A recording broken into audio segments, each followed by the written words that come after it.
We gave you a call earlier today. We're trying to come up with a kind of a, I don't want to say a gimmick, but some kind of a clever contrivance. You're not working for any Republican president. Not yet, no. Right, anybody who wants to hire me, I'm cheap, but So good. we wanted to figure out a kind of colorful way to think about it. So we kind of put you in the position of being a yearbook editor and kind of went through and said, what are the most likely to X? Absolutely. Right? So we went through some of those. We're going to do the first one right now, which is you're most likely to win Iowa. And on this one, I will say you were not particularly decisive. You picked 4 potential winners. I put them in order, though. I did. I mean, the problem with Iowa and the beauty of Iowa is it's a very personal state, and all of these people have spent a good amount of time there. I picked Rubio because I think his campaign is the most nose to the grindstone right now and grassroots oriented.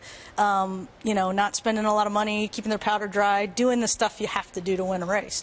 People say he's got a low burn rate so far overall. Yeah, very low, and I think that, but I think it's smart. I mean, you can peak really early, as the Republican field has shown us in the past. Rand Paul, I mean, there's Paulies everywhere. They're Rand Paulies and they're hardcore. Jeb has a lot of work to do there, but he's the front runner overall, so you got to give him some hope. And then I think the most normal conservative right-wing guy with some credentials is Walker. So you think Walker has the best chance overall? I think so. I think so. It's a weird state. I love them. They're my people. Well, let me get New Hampshire up here. Most likely to win New Hampshire. This one you only picked 2, and they're Rand Paul and Jeb Bush. I do. I think Rand Paul is so tailor-made for a New Hampshire candidacy. He's that libertarian that he's like the not crazy Rand Paul version of his dad who does so well there. So I think he's got some broader appeal. I think he does well. Who's most likely to have what you call an out-of-control super PAC, and what does that mean?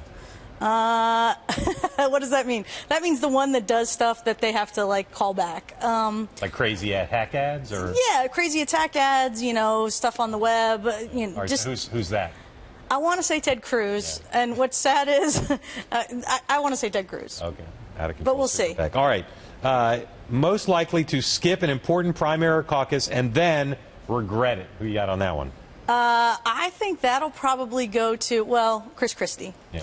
I mean, I think that he's got that sort of staff that does the clever stuff. Maybe he doesn't go to Iowa. Maybe he does. He's actually been out there and been pretty tight with Governor Branstad.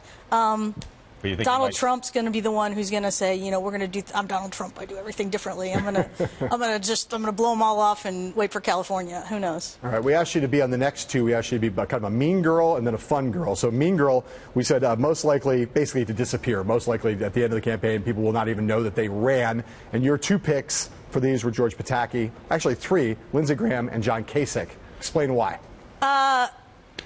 Why? Well, I explain it. I mean, it seems fairly obvious. On Tuesdays, we wear pink if I'm the mean girl. Governor of Ohio. How could he disappear? He's kind of becoming, he's run a lot. Not done anything extremely exciting recently. I mean, he's like those of us that were in politics in the 90s love him because he's that guy, but in the 2000s, is he that guy? Not really. I mean, there's 15 guys out there. It's interesting, though, because there are a lot of people in your party who would say that Kasich is likely could be a top-tier candidate, let alone not disappear. He's got the he could skills. Be the nominee. He's got the skills. He's a great guy. I'm just saying, I think it's one of those things where unless he makes an enormous amount of money and comes out and gets into that top tier soon, he's same with Pataki, great guy. Okay, let me ask you the fun girl question. We asked you to name the biggest flirt, and your answer will be surprising to many, including many on cable television. Go ahead. I mean, who is the most double guns guy? It's got to be Donald Trump. Okay. It's got I mean, look at who he's married to. Look at the guy looks like that and is married to beautiful supermodels. You tell me. All right, finally. Has he ever flirted with you? I've never had any encounter with Donald Trump that involves any type of... You're going to love it. All right, finally, the big serious question is most likely to succeed, which is at this point in the Alfano estimation, who are the two or three most likely nominees? Well, I mean, obviously you got to hope that Jeb keeps the humongous organization that he has running smoothly and stays in the front. I think he's obviously you got to look at him as the candidate everybody wants to get there. Walker, again, I think governor's skills are the ones to So a get lot there. of people say Rubio is in the top tier today, and I maybe agree. the most likely nominee, but you think he's less likely today than Walker and Bush? So far. Because he's not but a governor? again, not that he's not a governor, but that he's in the governors have a bully pulpit, like a president.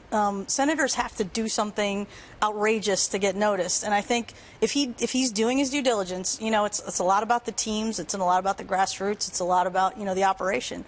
If his operation is running, as people are saying, well-oiled, and it's building slowly, and it's at a slow burn rate where he's going to explode at some point, he may be the guy.